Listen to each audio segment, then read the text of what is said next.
근데 한 가지 이렇게 이제 대답해 주시니까 너무 좋은데 성경에도 보면 근데 점술가가 나오잖아요. 점도 치고.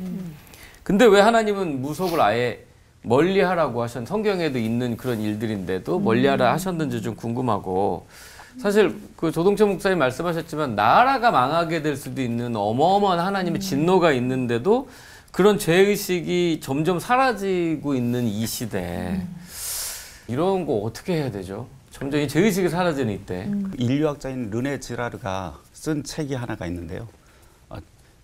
제목이 정확하게 생각이 안 나는데 아마 이런 책이었던 것 같아요. 나는 하늘에서 사탄이 번개처럼 떨어지는 것을 보았다라고 하는 아주 유명한 책이 있습니다.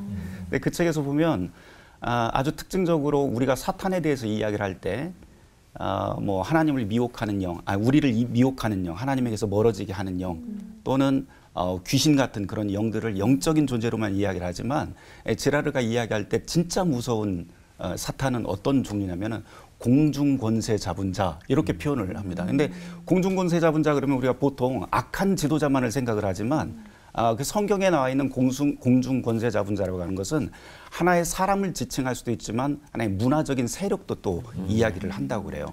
우리가 이 땅에서 살아가는 한 욕망이라고 하는 게 다 있어서 죄에 사로잡힌 이 세계이기 때문에 그 욕망을 따라서 사는데 우리의 욕망의 방향은 언제든지 공중 권세 잡은 자의 욕망을 따라서 산다고 그렇게 보통 이야기를 합니다. 근데 성경에서 아주 독특한 게 한 가지 있는데 예수님도 역시 육을 가졌기 때문에 욕망을 따라 사셨대요.